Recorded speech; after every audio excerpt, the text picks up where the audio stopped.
Hello everyone, and welcome to Galaxy 89 Cars. Today, thanks to the team at Super Futura, I'm bringing you an in-depth look at a Ferrari 599 GTO here in Grigio, Silverstone. The standard GTB, for which the GTO is based on, made its debut at the 2006 Geneva Motor Show to replace the outgoing 575 Maranello. It gets its name from its total engine displacement of 5,999cc. The GTO variant was officially announced in 2010 as a limited edition road-going version of the track-only 599XX, and at the time, it was their fastest road car. It's a limited edition model, and unsurprisingly, only 599 were ever produced.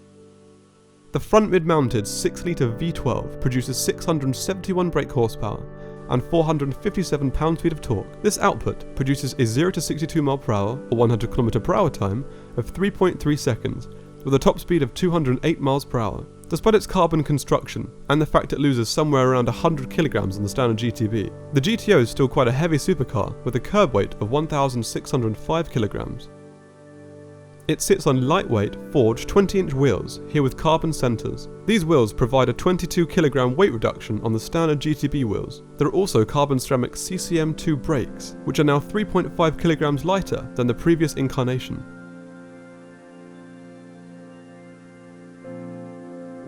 Now we've looked at the car's stats, let's take a closer look at its design. The front bumper is characterised by a dominant line that runs from the top on either side. Below, shorter lines join this on either side. These trisecting lines create three grilled air intake zones. Above, and sitting on the front of the front wheel arches, are the xenon headlights. The GTO's bonnet is one of its main features and creates a very aggressive aesthetic, with its F1 style raised section in the middle and grills on either side that help to cool its large front mounted V12.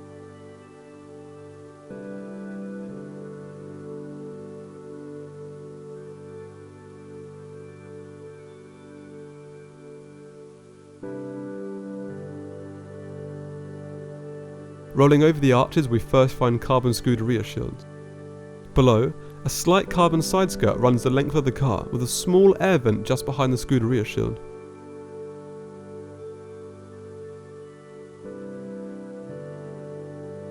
The slim wing mirrors are next, joined to the car by two short stalks. Further along the side of the car, the door handles are easy to access, with the fuel filler cap found behind. Below this, but on either side, are air intakes, presumably used to feed cool air towards the rear discs. Above these and behind the rear tinted windows are intersecting structures that are definitely aesthetic, but may also help lateral aerodynamics. Further back, the rear boot lid is formed with a small ducktail spoiler. It's subtle, but surely does add aerodynamic benefit. On either side, the rear brake, indicator and reverse lights hold that typical Ferrari design language.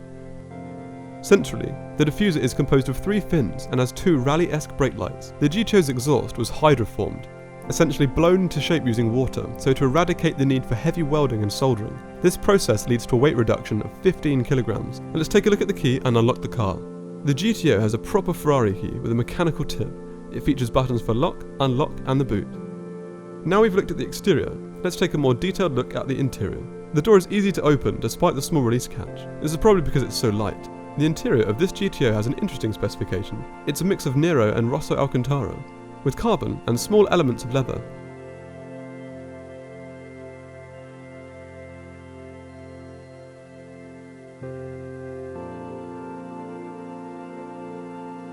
Taking a more in-depth look, let's start with the doors. These are topped with side impact airbags.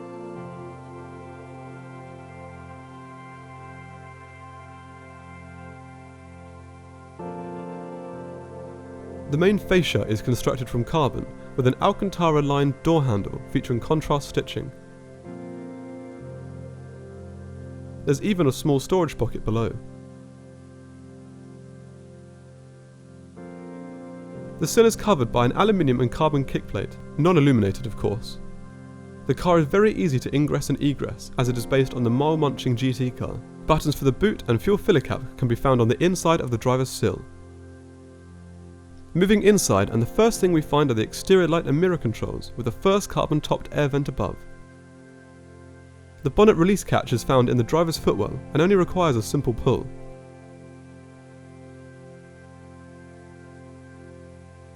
Now sitting in the driver's seat, the wheel is a blend of leather and Alcantara, with classic gear change indicators on top.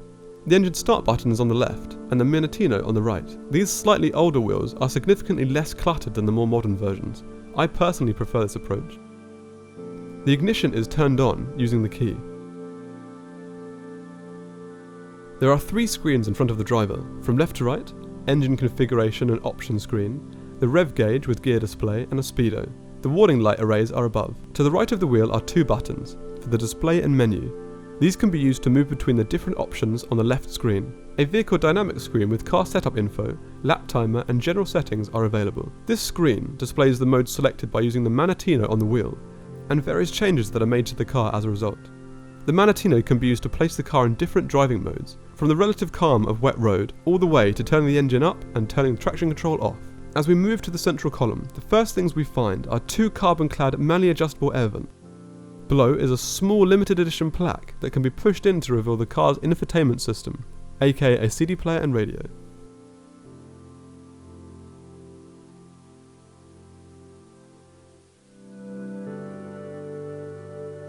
Below are controls for the dual zone climate control,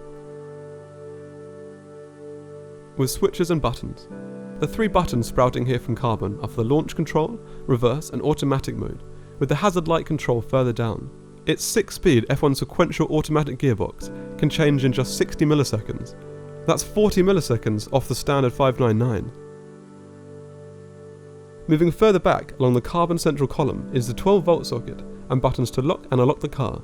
Along from these is the leather upholstered handbrake and 2 small storage compartments that can be lifted out to reveal electrical components. There's no rear deck engine view here, as it's a front engine car, but a fairly decent storage space is behind the seats.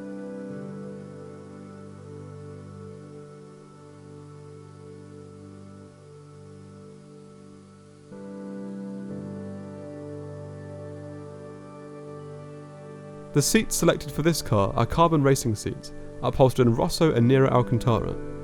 These lightweight options are manually adjustable with a bar underneath for forward and back, and tilt leather at the side.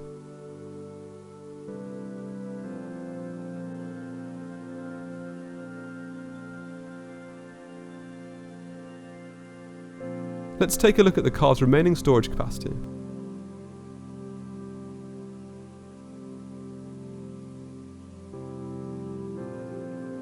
The rear boot has a capacity of 341 litres, which is quite good considering the level of performance this car offers.